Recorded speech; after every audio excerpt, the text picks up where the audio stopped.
¿Cómo les va? Yo soy Mariano Smith, soy médico especialista en medicina del trabajo y director de Laboris. Saludamos también a aquellos que nos acompañan desde la virtualidad. Es un gusto y un honor poder estar aquí como moderador en este congreso internacional e interdisciplinario y compartir una charla que tiene como título Liderazgo en entornos laborales disruptivos. No sé si la podemos poner. Tenemos la suerte para eso de compartir con tres profesionales que tienen una vasta experiencia desde el punto de vista profesional y también docente. La doctora Mariana Pedrotti es abogada, es especialista en Derecho Procesal y Derecho Laboral. Además, lidera un equipo de recursos humanos en una empresa, una gran empresa de Córdoba. Emilia Castro es licenciada en Psicología, especialista también en recursos humanos, es docente de la Universidad Tecnológica de Córdoba, de la Universidad del Congreso, con sede en Córdoba, también es docente de acá del Consejo de Médicos, de la especialidad de Medicina del Trabajo, además es consultora y coach. Y Carolina Rodríguez, quien es especialista en recursos humanos, es psicóloga, y es magíster en recursos humanos. Ella también es consultora en diferentes empresas nacionales e internacionales y coach. Y bueno, a continuación van a tener el enorme desafío de orientarnos sobre este nuevo paradigma de contextos disruptivos, donde el contexto más grande de la disrupción que hemos tenido ha sido la pandemia, que han puesto al líder en otra posición mucho más importante que antes, y con un montón de cualidades que quizás antes no tenían tan desarrolladas. Con ustedes, las doctoras. Bueno, buen día a todos. Gracias por la presencia, a la gente que nos acompaña también por Zoom. Vamos a empezar. Y para eso, un poco la idea es plantear qué tenemos que entender por algo disruptivo. Si nos guiáramos por lo que dice la Real Academia Española, tiene más vale una connotación negativa, como algo, un cambio brusco, una ruptura, un quiebre. Pero sin embargo, lo que nosotros tenemos que tratar de entender es que la disrupción a veces significa pensar a largo plazo, tener una visión estratégica y tener una capacidad de respuestas ágiles. Hoy la disrupción la tenemos que tratar de tomar a veces como algo positivo.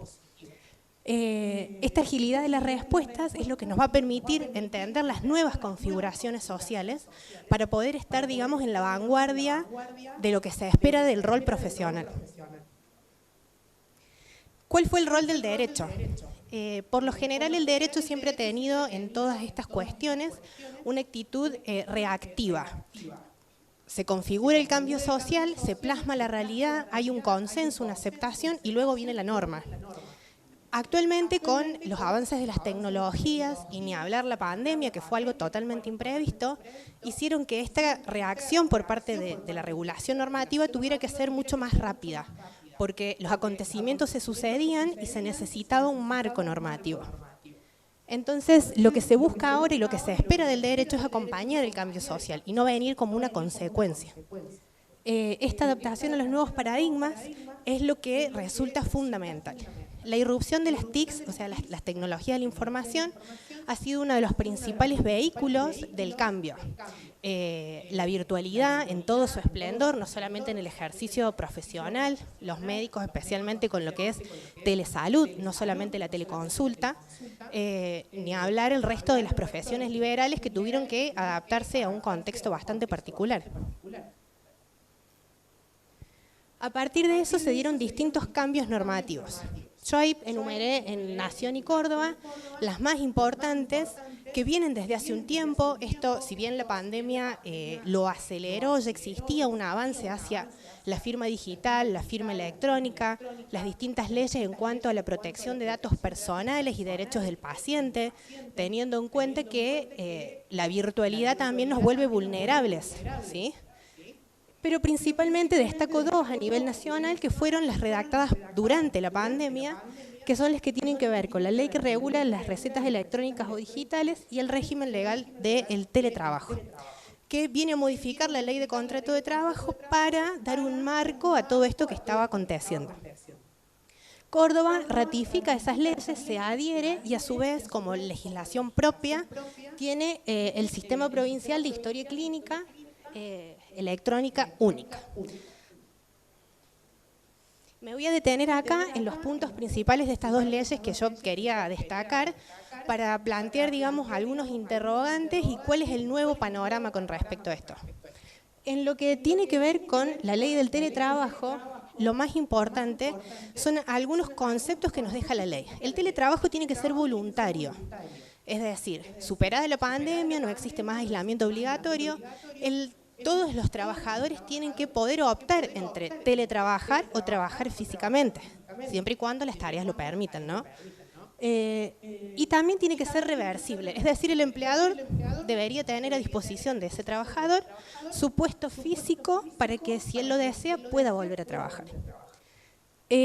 Uno de los ítems más complejos es cuando hablamos del derecho a la desconexión y el respeto de la jornada laboral. Es difícil encontrar a veces este límite entre la vida familiar personal y la jornada de trabajo. Entonces, ¿cómo controlamos eso? ¿Cómo respetamos este derecho a la intimidad del trabajador? Que mientras teletrabaja también continúa con sus actividades familiares. A muchos de ustedes les debe pasar a veces la consulta por WhatsApp, la pregunta, la llamada telefónica fuera de horario. Entonces, ese corte, ese quiebre, es lo que busca proteger la ley. Y que justamente la persona, el profesional o trabajador, no sufra ningún tipo de consecuencia o represalia por no contestar una llamada fuera de hora. ¿Sí? También la persona que brinda el teletrabajo, debe proveer de equipamiento, soporte y mantenimiento. La mayoría trabajará con su teléfono particular, no todos acceden a un teléfono corporativo, la computadora, el servicio de internet, y también se plantea que el trabajador tiene que recibir por parte de su empleador una compensación por el mayor gasto que le genera teletrabajar. Ahí es donde tenemos un gran problema. ¿Cómo determinamos cuánto es el incremento en la factura de la luz por teletrabajar a diferencia de lo que sería el consumo habitual? ¿O cuánto más internet consume? ¿Sí? ¿Quién asegura la provisión de internet? Acá en Córdoba no sería tan complejo, pero pensemos en el interior profundo del país. La conectividad no es una realidad en todas las ubicaciones geográficas. Entonces, esto es tan sencillo de aplicar, pareciera ser que todavía hay muchas cuestiones por definir. Y en lo que tiene que ver con la ley de recetas electrónicas o digitales, el legislador acá se queda como a mitad de camino porque plantea que la receta puede ser por cualquier soporte, ya sea papel, escaneada, con firma hológrafa, firma digital, electrónica, y sabemos que no es todo lo mismo. La firma digital es tan válida como la firma certificada por un escribano y tiene que haber un ente certificante. La firma electrónica es un código, un algoritmo, pero no tiene la validez al 100%. Y lo que la mayoría tiene a veces es una firma manuscrita escaneada, es una imagen, ¿sí? Eso no tiene ningún valor probatorio. Entonces, hubiese sido lo óptimo que el legislador avanzara hacia la firma digital para que la receta realmente sea electrónica y tenga la validez necesaria para ser oponible ante cualquier circunstancia de conflicto. ¿Sí? También se regula y se faculta a la creación de plataformas para teleasistencia en salud. Se modifican algunas leyes y se incorpora la teleconsulta, la prescripción y la dispensa digital. Esto también nos abre algunos interrogantes porque se faculta la creación de plataformas, pero ¿cuál es el marco de seguridad informática? ¿Sí? Nosotros vimos que existen leyes como la de protección de datos de los pacientes. Está establecido cuál es la seguridad mínima que tienen que tener estas plataformas ante una vulneración de la información. La información que por lo general las albergan es información sensible, datos personales. Hay algunas cuestiones que a su vez están protegidas por leyes antidiscriminación. Entonces, todo ese piso mínimo de normas es el que tenemos hoy, pero todavía falta puntualizar algunas de esas cosas. Yo creo que la mayoría no nos hemos puesto a pensar qué pasa cuando uno realiza una videollamada por WhatsApp o recibe estudios por parte de un paciente en su teléfono personal ante una pérdida o un robo del contenido de toda esa información. Entonces, lo óptimo sería tratar de empezar a ver hacia el futuro e ir anticipándonos a estos posibles conflictos que pueden llegar a surgir, ¿sí? Hoy todavía eso está es muy reciente, está en desarrollo, y son las cosas que tenemos que, con esta visión disruptiva, esta visión a futuro, empezar a plantearnos como profesionales. Decir, bueno, esta es la norma, pero ¿qué consecuencias puede traer a futuro? ¿Qué es lo que viene a partir de esto? Entonces, todo este proceso de cambio y sobre todo la realidad post-pandemia nos puede dejar algunas certezas y algunos aprendizajes. En primer lugar, que la telemedicina y la telesalud, que es más amplia que una teleconsulta porque hablamos no solamente de médicos, sino de muchos otros profesionales involucrados en la salud en su sentido integral, teniendo en cuenta todos los ámbitos de la persona. Son nuevas realidades que no van a reemplazar sin duda al médico, a la consulta personal, pero que llegaron para quedarse y que debemos tratar de llevarlas adelante y regularlas de la mejor manera posible, para que tanto el paciente pueda tener seguridad y el médico trabajar con tranquilidad, el profesional de la salud sentirse igualmente resguardado que en un centro asistencial. Es necesario garantizar y proteger la privacidad de los datos de los pacientes. La seguridad informática es una de las claves de este nuevo siglo y justamente, bueno, la mayoría sabrá por las noticias el ataque del que fue víctima el Poder Judicial y todas las preguntas que eso despertó, porque nunca nadie se había planteado qué podía pasar.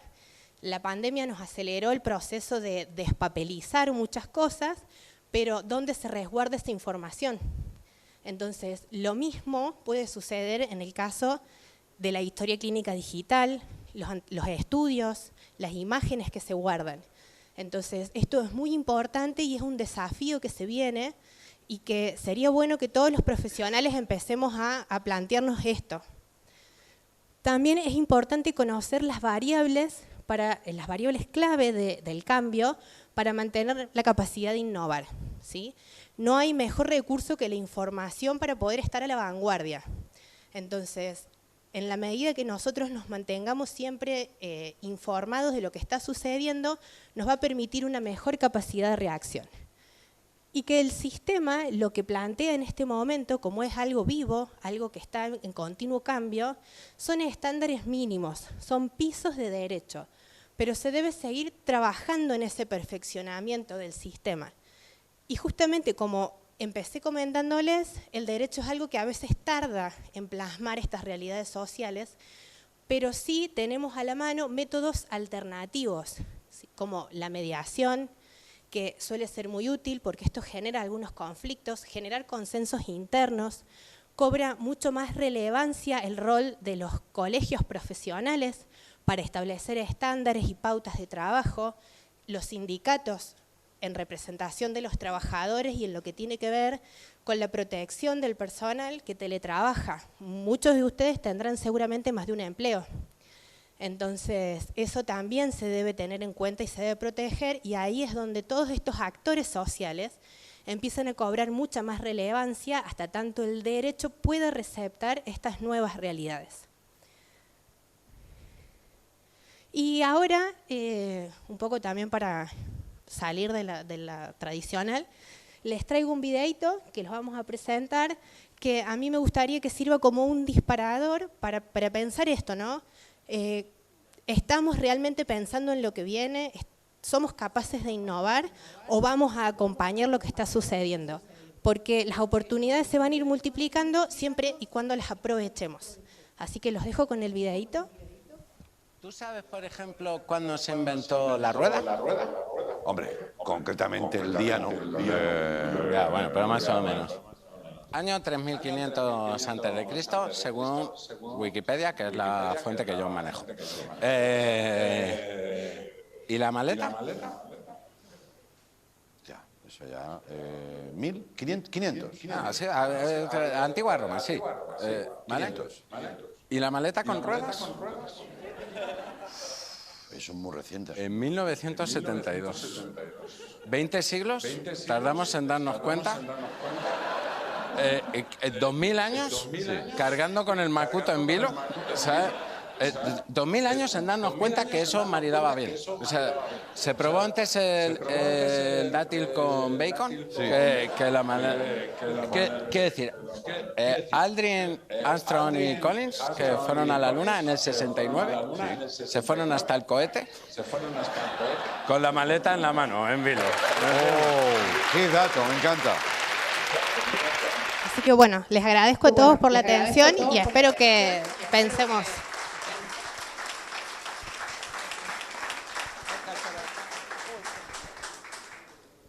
Bueno, buen día, ¿qué tal? ¿Cómo están todos?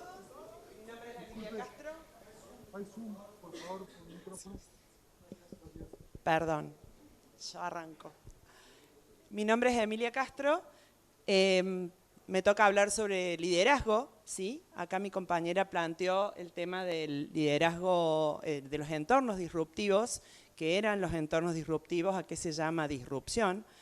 Yo voy a focalizar un poco en las características del liderazgo siglo XXI, que son las características que ya venían surgiendo, separándose del liderazgo tradicional y autocrático del siglo XX, y que se aceleraron y se fortalecieron con la llegada de la tecnología y la hipertecnología que tenemos hoy en día, ¿sí? Acá vemos que hay una fuerte democratización del conocimiento. Hoy cualquiera puede acceder a determinada comunicación o determinado conocimiento. Seguramente ustedes tienen pacientes o trabajadores que vienen, no, yo busqué en Wikipedia y tengo tal cosa, entonces tengo que hacer tal otra. ¿Les ha pasado? ¿Sí? ¿A varios? Bien, bueno, eso vendría a ser una falsa democratización del conocimiento, ¿sí? Porque la información está disponible, pero no tenemos el marco técnico profesional para saber interpretarla y para saber qué hacer con ella, ¿sí?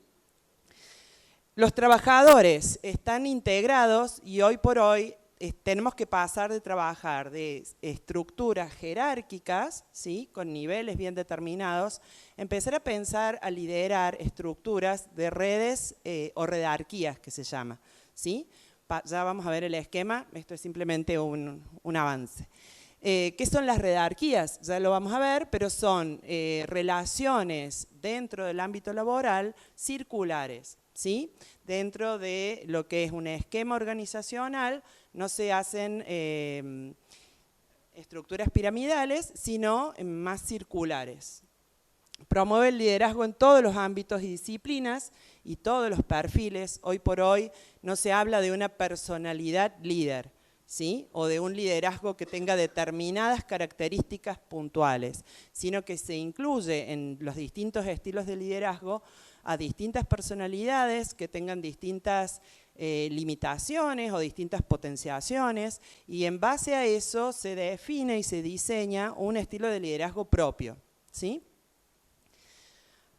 Otro tema interesante en el liderazgo del siglo XXI es aprender a liderar en vez de con colaboradores, con equipos de líderes, ¿sí? Nosotros tenemos que transformar a nuestros colaboradores en verdaderos líderes, ¿sí? Tenemos que acompañar y coachear.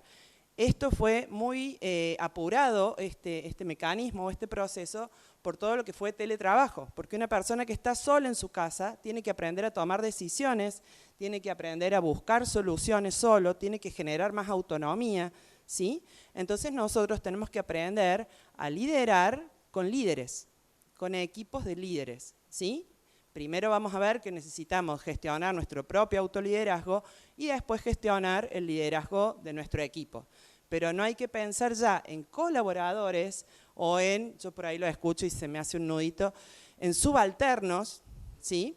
Es una palabra como media fuerte, pero se escucha en las organizaciones, ¿sí? No, tengo 25 subalternos. Ay, a mí me hace cosita, ¿sí? Porque es como que yo soy el único que tiene la capacidad de dirigir a estas personas y todos estos me están subsiguiendo, o sea, van por ahí abajo, ¿sí? Entonces, bueno, hay que empezar a cambiar esa visión del liderazgo, ¿sí? Empezar a pensar en otras formas de liderar. Y lo último, bueno, a colación de esto que digo, nuevas formas de contrato social y de propósito, ¿sí? ¿Qué lugar ocupa el ámbito laboral, la vida dentro de la vida general, la vida integral de una persona, ¿sí? Así como en enfermedad estamos trabajando para apuntalar una salud integral del trabajador, ¿sí? No es más el trabajador que viene con la gastroenteritis, sino que tratamos de ver todo el ambiente familiar, todo el ámbito social donde esa persona se mueve, cuáles son sus relaciones, cuál es su ritmo de vida, cuál es su estilo, cuántas horas por día trabaja, tiene familia, no tiene familia, cómo es su situación social, ¿sí? Más allá de la situación laboral.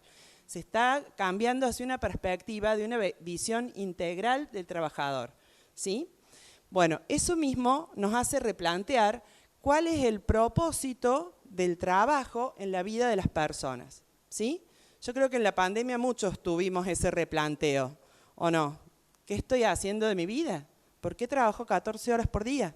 ¿A dónde voy con esto? ¿O no? ¿Alguien se pensó, preguntó o escuchó? ¿Sí? Entonces, tenemos que replantearnos qué lugar ocupa el trabajo en nuestra vida y acompañar a los que están en nuestro equipo a que también se lo replanteen. No tenerle miedo a eso, ¿sí? Porque eso les va a generar bienestar. No me sirve de nada a mí tener gente frustrada trabajando en mi equipo, tener gente desmotivada, tener gente que está pensando en que quiere ir a pescar y se clavó todo el fin de semana dentro de un hospital, adentro de una empresa, dentro de algún lado, ¿sí? Y que está mal y que está enojada y que en esa situación seguramente se disparan un montón, no solo de patologías que se pueden disparar, sino también de accidentes laborales, ¿sí? Se pueden cometer accidentes. Alguien que está con un estado de ira o de mucho enojo, a veces no puede manejar, no puede manejar sus emociones claramente, ¿sí? Estamos hablando de ira extrema, ¿ah? No de enojo particular. Bueno, entornos disruptivos, ¿cómo los llamamos en las organizaciones? Un entorno disruptivo es un entorno VICA. ¿Cualquier entorno es disruptivo? ¿Cualquier entorno que viene medio complicado es disruptivo? No, ¿sí? El entorno disruptivo tiene características particulares. ¿Cuáles son estas características? Que es un entorno volátil, ¿sí? Vieron en pandemia que nunca sabíamos hasta cuándo iba a llegar, que nunca sabíamos hasta dónde iba a llegar el impacto de la cantidad de muertos que teníamos, hasta dónde iba a llegar el impacto de los faltantes en los trabajadores. Me faltó toda la línea porque están todos contagiados. Bueno, ¿qué hacemos? ¿Paramos la línea? ¿No paramos la línea? ¿Sí? Incertidumbre. Bueno, yo voy a decir cómo se afronta cada uno. La incertidumbre o un contexto incierto. Nunca sabemos cuáles son, en definitiva, las medidas que, por ejemplo, el gobierno va a tomar con respecto a un entorno de incertidumbre, ¿sí? O, por ejemplo, la situación económica o la rentabilidad de una empresa, cómo va a impactar, ¿sí? En la demanda de trabajadores. La complejidad. La complejidad es cada vez más variables vemos que impactan en el mundo laboral, ¿sí? Y a veces no es cada vez más variables impactan, sino que nosotros vamos comprendiendo el mundo laboral cada vez en un mayor grado y vamos incorporando en ese análisis, en esa comprensión, cada vez más variables, ¿sí? Que a lo mejor antes no las teníamos en cuenta. ¿Ah? Por ejemplo, un trabajador que tiene que manejar una mulita, ¿sí? ¿Qué se considera habitualmente para darle un certificado de salud para que pueda manejar la mulita? ¿Qué cosas se tienen en cuenta? La vista, bien, bien, oído, ¿qué más? Bien, muy bien. Un electro, ¿sí? Todos los que manejan maquinaria pesada deben tener un electro, ¿sí? Bueno, el tema de la complejidad, hoy por hoy, no solo se fija todo eso, que es a nivel corporal, si se quiere, sino también hay que hacerle un psicotécnico, ¿sí?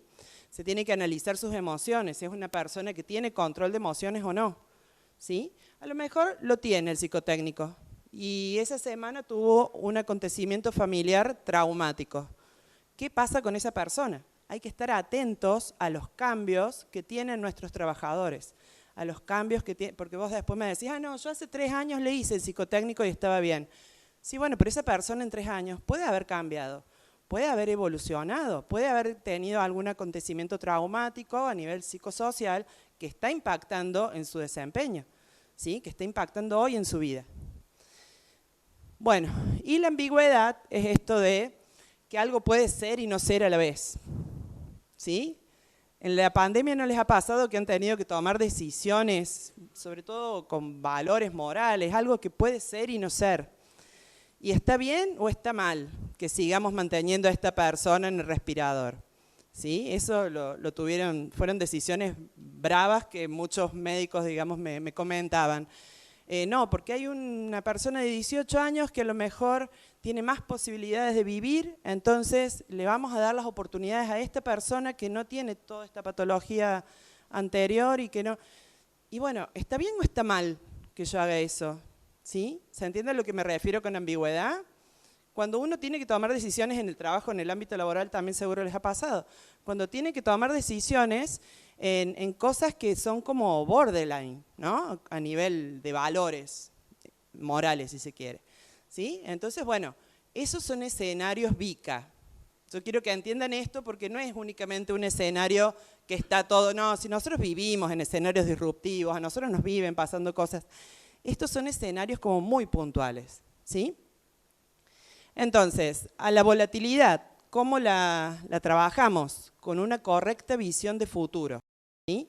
Pero la visión de futuro allá lejos, se va corriendo la visión de futuro. ¿Por qué? Porque acá cerca está todo muy revuelto, no puedo ver.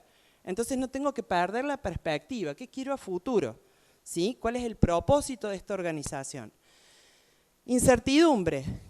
Cuando ustedes, muchos de ustedes seguramente han sido docentes o son docentes, cuando tienen que dar una clase y conocen poquito del tema, ¿qué pasa? No se mueven, ¿no? Quedan como limitados en su accionar, ¿sí? Quedan limitados en los ejemplos que pueden poner, ¿sí? ¿Sí o no? Mientras más conocen del tema, ¿qué pasa? Más herramientas tienen, más ejemplos pueden poner, más se pueden mover por el tema, ¿sí? Yo voy a romper algo. Bueno, a eso se refiere con combatir la incertidumbre con formación, con actualización, con mantenerse informados, con mantenerse estudiando, conociendo, preguntándose, analizando. Bueno, ante la complejidad, siempre con estados o escenarios complejos, perdón, trabajar con claridad y simpleza. Mientras más simple, esto que comentaba Mariana, mientras más simple hagamos el proceso de cómo realizar una receta digital, mejor, ¿sí? Mientras más simple sea, porque más rápido lo voy a poder cambiar, más rápido voy a poder cumplirlo, ¿sí? Si yo le pongo muchas cosas al proceso, seguramente si yo tengo que cambiarlo, voy a tener que pedir muchas autorizaciones y voy a demorar tiempo. Y en los escenarios VICA, lo importante, perdón.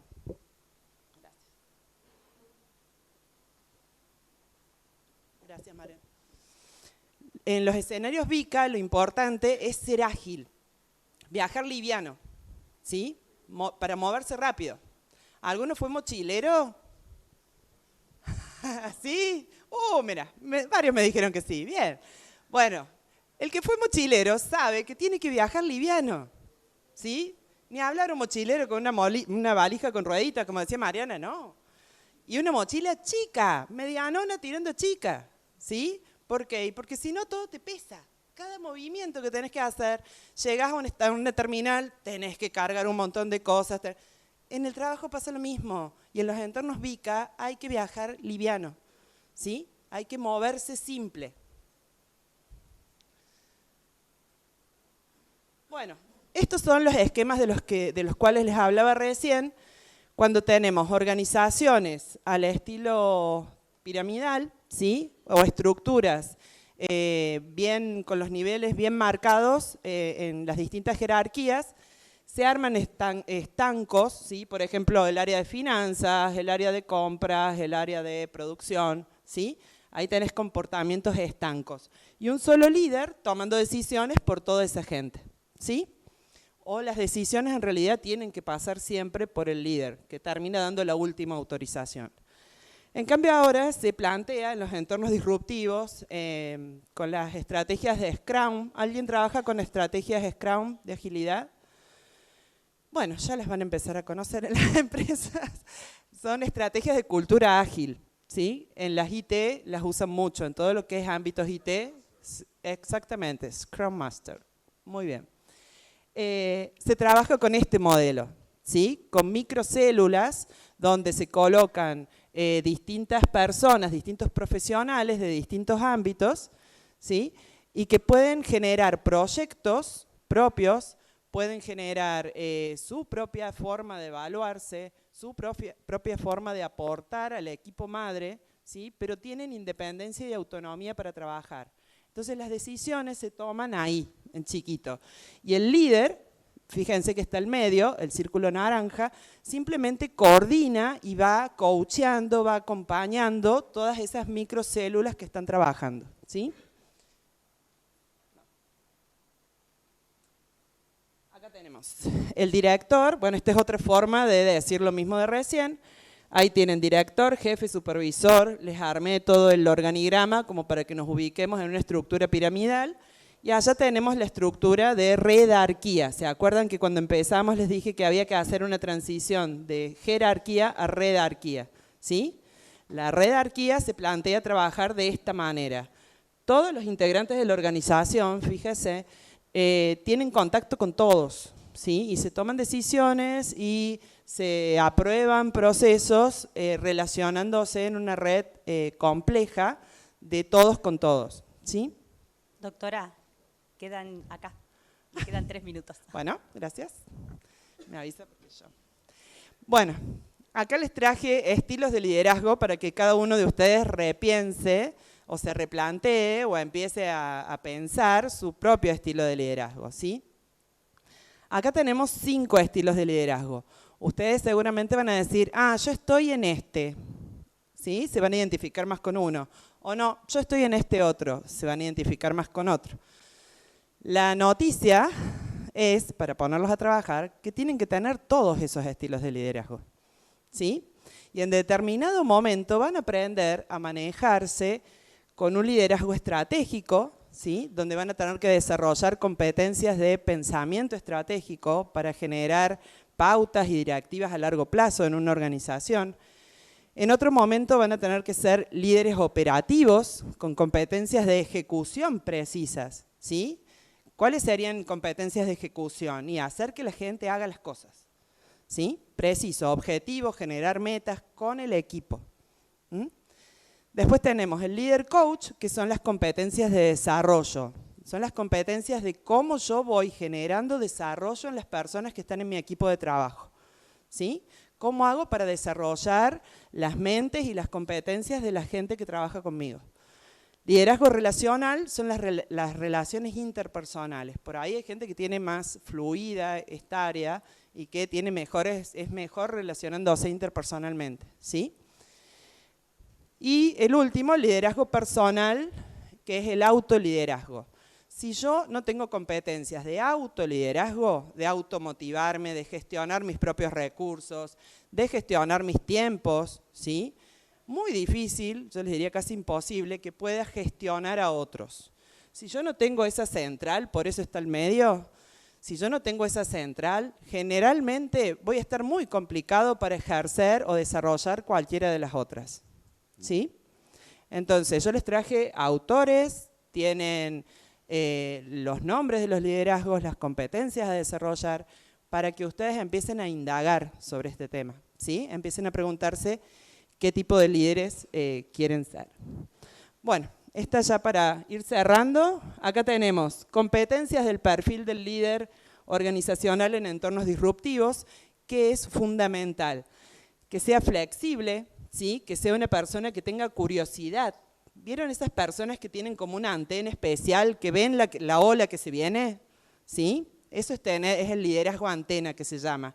Es un líder que está atento, no al incendio de acá, sino a qué está pasando allá. ¿Sí? Che, ¿cómo viene allá? ¿Cómo viene la tormenta? ¿Cómo viene el fuego? Pero allá. No está pensando en el incendio y en el problema de hoy. ¿Sí? Tiene que ser perseverante, desafiante, tiene que tener alta resiliencia, ¿sí? Una alta capacidad de frustración, porque en escenarios cambiantes o inciertos tenemos que tener un buen manejo de la frustración, ¿sí? Una alta resiliencia. Y bueno, las dos últimas competencias, adaptabilidad y flexibilidad, que son las que proponen las técnicas de Scrum, ¿sí?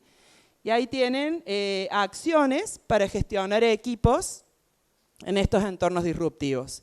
Actualizar las competencias, efecto multiplicador, o sea, formar a nuestros líderes con mentoring y coaching, redefinir los rasgos culturales de la organización, ¿sí? Eso también es importante, trabajar la cultura organizacional. Conexión emocional. El teletrabajo hizo que tengamos que tener mayor conexión emocional, ¿sí? ¿Por qué? Porque la gente está más lejos, porque no la puedo ver cómo anda. Entonces tengo que tener espacios particulares de conexión emocional, ¿sí? Conocer a todos y generar ambiente de confianza. Ahí tiene las claves, que son un poco lo que dije recién, pero están como más ordenaditas. Perfil de líder, equipos complejos cohesionados, capacitación, desarrollo, trabajo en jerarquías, adaptabilidad, flexibilidad, inteligencia emocional, cultura de la agilidad, gestión del conocimiento, comunicación transparente y generosa y cultura del bienestar integral del trabajador, ¿sí?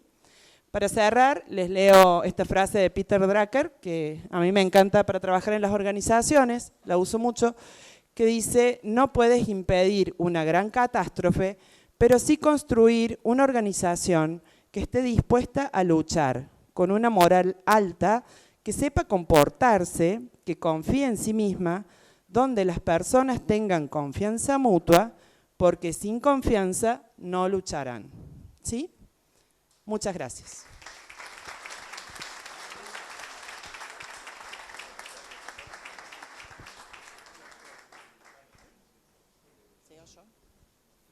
Bueno, buenos días a todos. Me voy a poner de este lado que me queda más cómodo. Yo voy a ir directamente al tema del rol. Digamos, todo lo que mis colegas han manifestado es muy importante y está contenido en lo que yo voy a decir.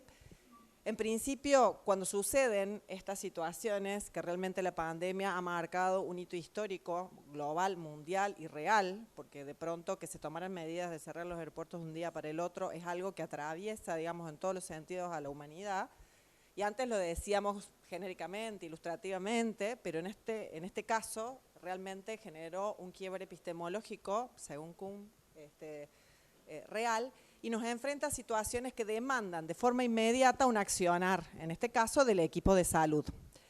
Que me gustaría presentar de inicio una pregunta de Disors, que siempre fue conductora en mi práctica profesional y que siempre se la planteo a todos los equipos de salud, más que concentrarnos en por qué enferman las personas en situación de trabajo, debiéramos preguntarnos por qué se mantienen sanas, o por qué están sanas, o por qué logran conductas adaptativas, o por qué logran decir que son felices en un lugar donde de pronto enfrentan muchas prescripciones, desafíos, interpelaciones a su propia identidad. Eso, en la pandemia, generó el paso número 1 de poder tener una respuesta rápida ante situaciones inesperadas, porque estamos digamos, hablando de un día para el otro. Un día, por decreto del Ejecutivo, cambió la realidad de la humanidad y de todos los países en distintos momentos, pero muy próximos, y hubo un grupo en ese mismo momento que quedó de un lado y otro del otro. Los profesionales de la salud no estaban dentro del grupo de trabajadores que iban a dejar sus lugares de trabajo, eran trabajadores esenciales, los llamábamos, o tenían que cumplir tareas, y el resto de las personas se tuvieron que adaptar, pero los que quedaron del lado de la salud o de la asistencia directa tenían que asistir a estas personas que habían quedado en otra situación. ¿Qué se plantea en ese momento? Y voy a tomar también, en el caso, como tomó Emilia, Peter Drucker, lo que normalmente hacemos es buscar un capitán. Peter Drucker dice, ante cualquier situación crítica, lo que uno busca es un punto de claridad o un punto de apoyo donde poder impulsarse en una crisis. Y es ahí donde aparece, desde el punto de vista de los líderes o de las personas que se constituyeron como esenciales, que los que quedaron dentro del grupo de los esenciales quedaron dentro de los líderes naturales. Tenés que ir y no tenés posibilidad de no ir y fíjate qué vas a hacer. Si te contagias, no, si usas barbijo, si no había información inicial, y entonces poder encontrar un comportamiento que de pronto resultaba adaptativo fue una estrategia que siguió la mayoría. ¿Qué puedo hacer yo para no contagiarme? No sé, no te doy un beso, no tomamos mate separado, estamos distanciados. Digamos, en el caso de los médicos y de los enfermeros puntualmente, que fueron los primeros de la lista, que tuvieron que salir a enfrentar la situación, digamos, epidemiológica, bueno, ellos venían con sus saberes, digamos, de antes. Pero en ese caso, tener que soportar EPP, elementos de protección personal, excesivos, la gente que estaba en las ambulancias, los mismos trabajadores de las áreas de recursos humanos, nos vimos muy interpelados porque el profesional de recursos humanos que venía teniendo una actividad muy relacionada con la medicina laboral, de pronto pasó a tener un rol de demanda de información que nunca estuvo preparado para eso. O sea, de pronto la gente llamaba a las áreas de recursos humanos a preguntar si era contacto de estrecho de contacto, si eran 15 días, 2 días, si el hijito. Sí, recuerdo que en una de las empresas me llamaron a las 2 de la mañana que había entrado una ambulancia y la persona había dejado un pago en efectivo y si podían tocar los billetes. Y entonces yo a las 2 de la mañana, ¿qué podía contestar? Y le digo, ¿y te los dio en la mano? Se los hice poner en una bolsa, me dice, y los dejé en la guardia. Entonces, bueno, mañana veo, pero digamos, este nivel de interpelación del conocimiento es algo que no lo teníamos pensado y que interactuó con todos los niveles de crisis en el mismo momento. Ustedes saben que en las rupturas epistemológicas aparece lo viejo, lo nuevo y lo que va por venir, desordenado y en distintos planos. ¿Qué cosa tuvimos? Bueno, crisis en todos los niveles, social, económica y comportamental. La gente empezó a tener comportamientos extraños, o a ustedes no les daba risa. Hoy nos reímos y nos imaginamos a todos lavando con la lavandina la manzana. O sea, decimos, pero ¿cómo puedo haber hecho esto en su momento? No sé, teniendo miedo de la gente, un poco con el comportamiento o todo lo relacionado con la fisonomía de las personas cambió. Y eso quizás a los psicólogos nos llama mucho la atención porque estamos focalizados en las relaciones. La gente puso en duda lo vincular. No, pero si hablamos y estuvimos y si había aire, no había, el de recursos humanos le tenía que preguntar a la gente, y estuviste en una mesa y a cuántos metros, y estuviste muy cerca y la persona hablaba mucho, escupía, ¿no? O sea, cosas que para ver si le podíamos decir si iba a tener 15 días de aislamiento o no, y eso tenía que ser pago, y si la persona no podía teletrabajar, bueno, en fin, ya todos conocemos eso. Lo que no está en esta filmina, pero es muy relevante, es que la crisis fue con el ambiente. Veníamos ya, y sobre todo acá en Argentina, teniendo cierto entrenamiento en la crisis económica, social, pero la comportamental y la relación con el ambiente es lo que fue una cualidad particular. De pronto, los vectores éramos nosotros. No es que el mosquito, no es que si me tomo un antibiótico, no. Uno salía y se podía contagiar de cualquier modo, tocando cosas. Entonces, ni hablemos de las personas. Esta situación de crisis generalizada trajo cuestiones que, bueno, ya la doctora habló del teletrabajo, que quiero tomar específicamente de los marcos normativos. Que hemos, digamos, entre las cosas más... Uy, se me está yendo la belleza, perdón. Ya llegan las 12 de la noche. En el teletrabajo hubo un desplazamiento, digamos. Lo primero que sucedió fue el desplazamiento de los marcos normativos. Los marcos normativos, que son los que nos dan seguridad en el comportamiento, el deber ser, el deber hacer. ¿Por qué yo voy y cumplo mi horario de trabajo? ¿Por qué lo cumplo? Bueno, porque la facultad de organización del trabajo la tiene el empleador y el empleador dice que entro y salgo a esta hora y yo voy y lo hago. O sea, es así. Ahora no. ¿Qué vino a sustituir los marcos normativos? La intermediación. La intermediación tecnológica a través, por ejemplo, de las aplicaciones. Todos tenemos que trabajar con intermediación. El Zoom, la plataforma, la conexión, el horario de conexión, todas las herramientas informáticas que se pusieron en funcionamiento, algunas empresas más adelantadas, otras no, los chicos en la escuela trabajar con plataforma, con materiales virtuales. Y después, el traslado directo del espacio laboral, la juxtaposición de las condiciones de trabajo al hogar. Ahora, ¿cuáles son las condiciones del trabajador? ¿Cuál es el espacio laboral? ¿El médico laboralista es médico de familia? Además, o sea, la persona que está con el bebé, que tenía 4 hijos, que tenía que escuela distintos Zoom, digamos, yo en mi actividad profesional, que tengo mucha consulta individual, he tenido situaciones de selección donde la persona me ha manifestado que quería solamente un teletrabajo porque le gustaba controlar los ciclos del lavarropa. Y entonces uno dice, ¿y no te impide tener concentración en un trabajo IT? Por ejemplo, una persona que trabaja en programación. No, el lavarropa tiene tantos ciclos para 20 segundos y yo lo tengo que controlar. Y eso en el medio de la jornada laboral. O sea, ojalá que la programación tenga tanto control como los ciclos de lavarropa, pero estas cuestiones que no aparecían, porque estaba bien circunscripto en el discurso, si yo iba a una entrevista laboral, y normalmente no hablaba de lavarropa, o sea, todas las personas que van a una situación de entrevista laboral tienen cierta ansiedad propia de esta situación, que yo les contaría 1000 anécdotas graciosas, porque realmente cosas muy interesantes desde el punto de vista de este corrimiento y esta juxtaposición donde las personas hablan ya del contrato laboral incorporando toda su rutina cotidiana. Y entonces uno dice, ¿y el médico laboralista le tendrá que dar EPP para el tema del ciclo de los, o sea, tendrá que en su casa, además de internet, la luz y demás, se golpeará con la mesa, se resbalará? En los ambientales, se ha requerido a gente que más, o sea, le requiere hoy en la actualidad que envíen fotos de su domicilio en los ambientales a lugares de internet.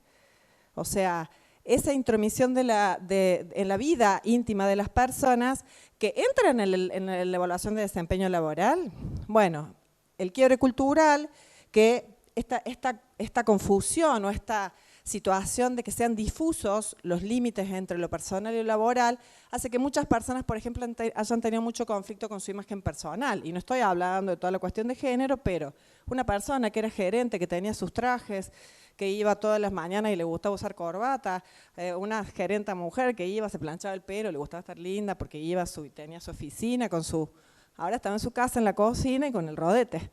Y entonces, ¿para qué tenía esa inversión en indumentaria si en definitiva después, en el primer tiempo, la gente activaba las cámaras, pero después en el Zoom no activaba más las cámaras, o sea, ni siquiera tenía el contacto visual? El tema de las comunicaciones ineficientes. Comunicaciones siempre fragmentadas, la gente habla en el Zoom de forma fragmentada, que la conexión, que se cortó, el sentido de la comunicación se alteró. Y la calidad de las reuniones cayó, eso no se lo tengo que decir porque todos los percibimos.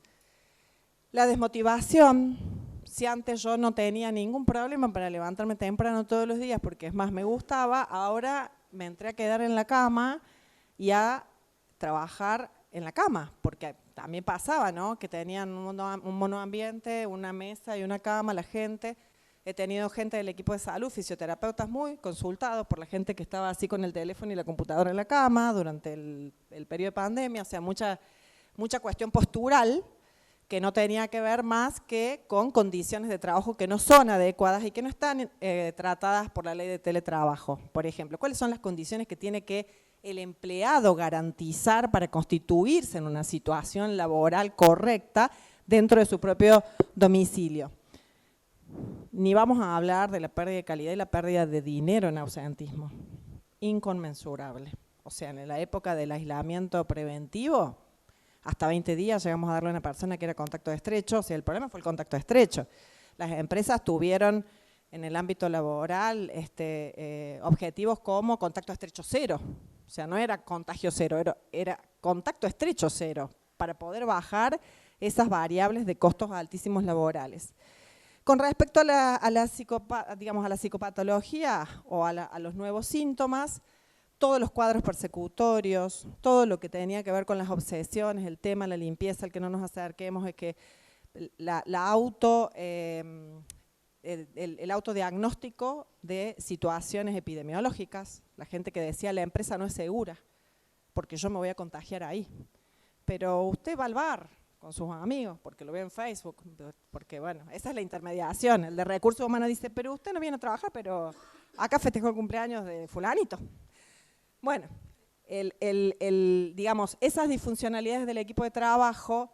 Yo he asistido a empresas donde gerentes se negaban a ir por la situación de riesgo y porque tenían bebés y no querían contagiar al bebé y citaban a sus empleados en un bar. O sea, a su equipo lo citaban en un bar, porque en el bar te podías tomar un café y estar sin el barbijo. Pero si en la empresa y el bar, digamos, donde la definición de riesgo hoy está en crisis. ¿Cuál es la definición de riesgo en el caso del ámbito laboral y con respecto a la situación de posibles contagios o cualquier otro contagio? Porque tampoco estábamos hablando de una enfermedad que llevara a la muerte de manera directa. Y ahí sí, ya yendo a los desafíos que enfrentamos, vuelvo a la intermediación, porque la tecnología intermedió en toda esta situación crítica confundiendo, generando muchísima información inchequeable, diría mi hijo. El 80% de la información que leemos la puede escribir cualquiera. El videito que pasó la doctora de Wikipedia, o sea, los vacunas, los antivacunas, la gente, les aseguro que el de recursos humanos parecía la Torre de Babel. Escuchamos cualquier cosa, pero además como sentencia. Yo no voy a ir a trabajar porque si yo voy y porque leí y porque el fulanito y porque si seguís tal lugar de no sé dónde, esa intermediación hoy es el reemplazo directo del marco legal. Hay que ver qué lee esta gente en internet para ver por dónde encaramos el tema. La yuxtaposición de la vida familiar o de la vida íntima al trabajo, hay que ver cómo se circunscriben, y ese es nuestro gran desafío, las condiciones nuevas laborales, cuáles son los límites del espacio, no solo en el tiempo, sino de lo que nosotros atendíamos como riesgo, la posibilidad de enfermar, de deteriorarse, de generar situaciones nocivas dentro de lo que es el intercambio o el contrato laboral, vamos a decir, la contraprestación esperada. Los sistemas de control, todos laxos. ¿Quién es mi jefe? Yo soy mi jefe. Este tema de, en recursos humanos pasa que muchas veces el empleador nos dice, me mandó un certificado digital de teleconsulta, 24 horas de licencia por cefalea. ¿Cómo con telemedicina podés saber? Y habrá tenido prendida la cámara, decía o sea, se pone en duda, pero los sistemas de control, el control de ausentismo, y realmente los de recursos humanos le pasamos mal, porque así como de un día para el otro se abolió la ley de contrato de trabajo, la gente decía estoy enferma y no presentaba certificado médico. Y antes nosotros le dábamos los días y pagábamos los días, una cuestión de liquidación de sueldo, te pagábamos los días que el médico decía que tenías que estar de reposo. Y ahora éramos nosotros los que teníamos que, si eran 5, si eran 7, leer las resoluciones, ver los protocolos. Y si la persona tuvo la mala suerte que se agarró una neumonía, pero le dijimos 7 días y lo hicimos volver a los 7 días y no podía ni respirar, lo inverso, que la persona no pudiera tener una atención lógica y tener su descanso. Licenciada. Sí, ya termino. Quedan 3 minutos. Bueno, el tema del saber con ciencia, que ahí lo puse a propósito separado por las dos razones.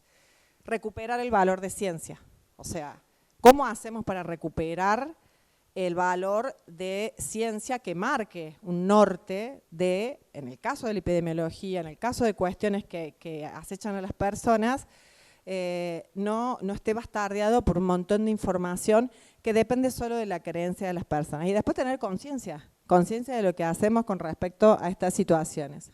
Bueno, yo trabajo con este esquema, que es un esquema operativo que tengo para trabajar, que este triángulo representa, digamos, el desarrollo de la identidad profesional, de la identidad laboral de las personas, que donde puse la fotito del COVID, ahí iría la palabra identidad laboral, que se vio afectada de manera directa por este entorno.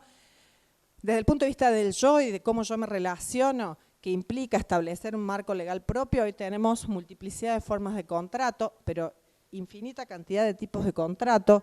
Los jóvenes no tienen interés en la relación de dependencia, la relación de dependencia ya quedó como algo antiguo dentro de las aspiraciones. Los jóvenes dicen, me quiero freelancear, quiero trabajar y que me paguen, es más, hay en divisa no, en criptomoneda, en bitcoins, en algún negocio. A los jóvenes no les interesa trabajar en Argentina, lo que no quiere decir que no quieran estar en Argentina. O sea, ellos pueden trabajar de acá hacia cualquier lugar. Ese tipo de contratos, yo digo, bueno, el Uber del trabajo. O sea, les pagan por Webster, no tenemos ningún control de ningún marco legal, si tienen obra social o no tienen obra social. Voy a contar esto, que ya estoy sobre el tiempo, pero me parece interesante. Una vez una chica me dijo, no, voy a dejar de trabajar con esta empresa porque gano $1.000 por mes. Una chica de 23 años que trabajaba haciendo imágenes. Dice, pero el problema que tengo con la empresa, que era una empresa de Estados Unidos, es que, bueno, el 25 de mayo y el 9 de julio no se come locro. O sea, hay que trabajar. Los feriados no son feriados, bueno. Pero tenía bueno, y el problema tenían los de Estados Unidos, que se contactaron con un equipo de Argentina para ver, bueno, si para no perder la fuerza de trabajo, porque no le alcanzaba con pagar en dólares, cuáles eran los feriados nacionales. Bueno, el tema y ahí voy al tema de la relación de la tarea real con el reconocimiento de quién quiero que me reconozca. Y ahí vamos a tener equipos que son multiétnicos, diversos. Yo voy a tener que contemplar al que hace yoga, medita y tiene su rutina de meditación, al que el come el locro el 9 de julio, en equipos diversos que requieren beneficios totalmente distintos, que hablan lenguas distintas, que piensan distinto y que quieren cobrar en cualquier cosa. Ya no únicamente la jerarquía, la burocracia es lo que desapareció, digamos, en cierta forma, y la pandemia lo impulsó. Por eso los sistemas de remuneraciones hoy están muy atravesados por estos factores que dije, y tenemos más creación de beneficios que en realidad la preocupación del convenio colectivo de trabajo. O sea, los sindicatos están en una seria crisis. Digamos, a partir de ahora van a entrar en una crisis muy seria. Bueno, creo que no tengo más. Esto es un resumen de lo que había dicho antes. Y antes de irme, les voy a dar las gracias.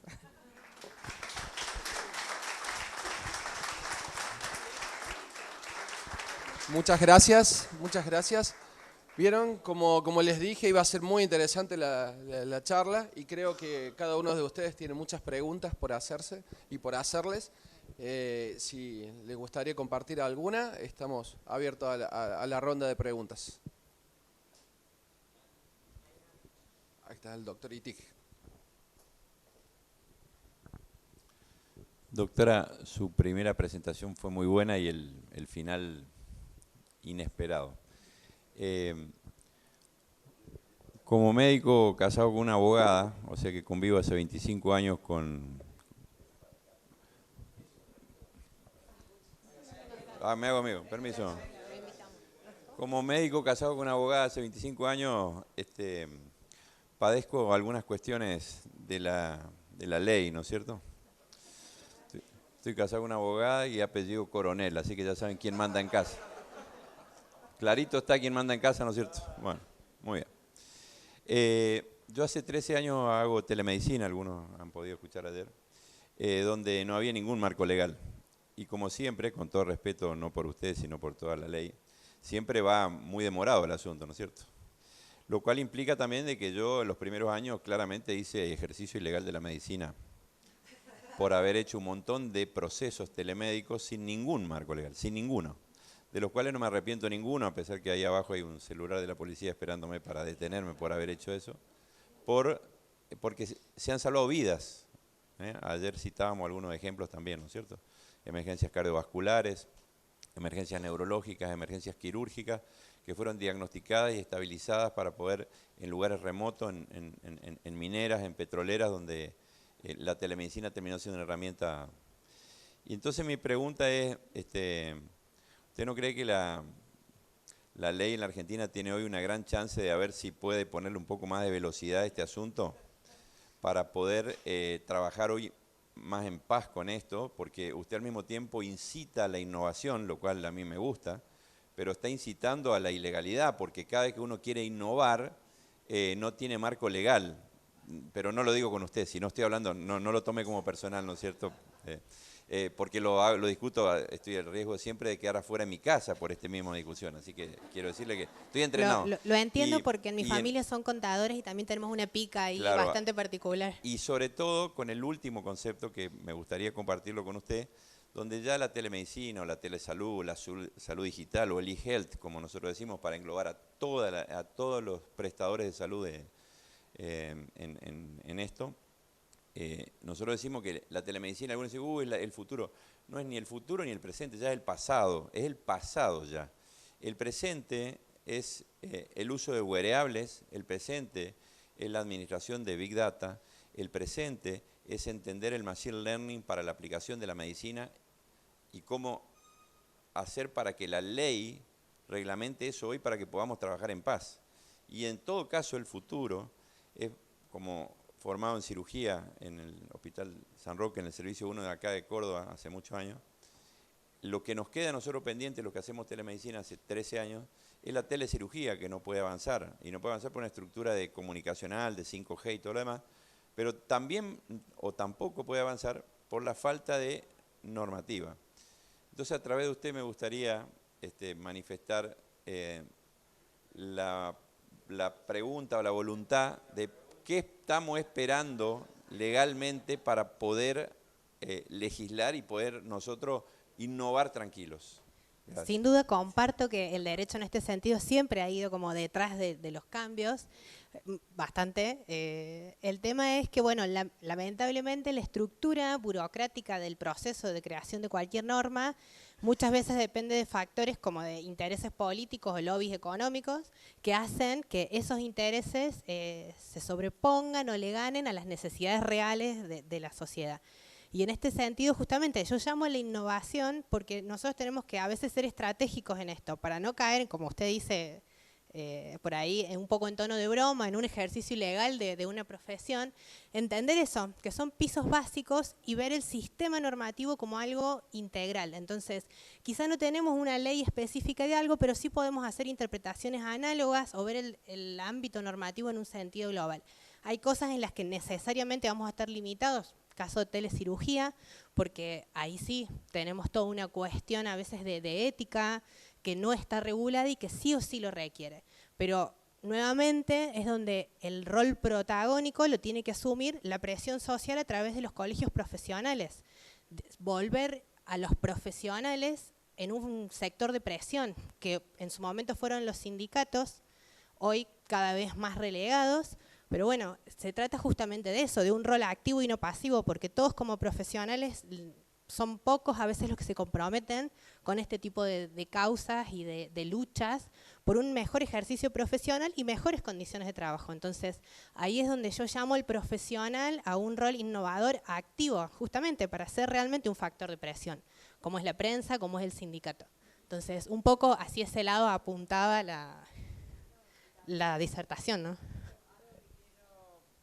Doctor, es que justamente estos desplazamientos normativos que bueno, no tuve posibilidad de desarrollar, pero todo lo que genera una aplicación hoy, que incluso nosotros mismos colaboramos con gente que pone a aceptar en condiciones que ni lee, que después resultan en abusivas para muchas cosas, y la gente de recursos humanos colabora en poder resolver ciertas cuestiones, sobre todo con los bancos, pero todo lo que hoy no está legislado, aquel pequeño lugar que encuentra dentro de algo que no está regulado se convierte en una aplicación y la gente genera comportamiento, ¿no? Quiero agregar algo más, que esto de también en estos nuevos entornos hay una eliminación prácticamente de las fronteras. Entonces también tenemos que ver en este sentido algunas regulaciones del derecho internacional también, porque hay otros sectores como la Unión Europea que están mucho más a la vanguardia en algunas cuestiones y eso también nos facilita la tecnología. Estar físicamente en un lugar, pero poder generar contratos con un marco normativo distinto. Y también no nos olvidemos de por ahí algo muy viejo del derecho, que viene del derecho romano, es que los usos y las costumbres también generan normas.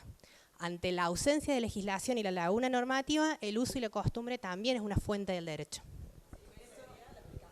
Eso estaba por decir justamente. Doctor, ampliamente. Justamente les estaba por decir eso, que si no hay una normativa ni a favor ni en contra, hay un vacío legal, hay que tomarlo, ¿sí? Siempre y cuando uno tenga un respaldo ético del Consejo de Ética, o sea, tenga un respaldo, ¿sí? No es tomarlo porque sí, sino tomarlo para avanzar en la solución del problema, ¿sí? Bueno, ampliamente respondida la pregunta, excelente sus acotaciones.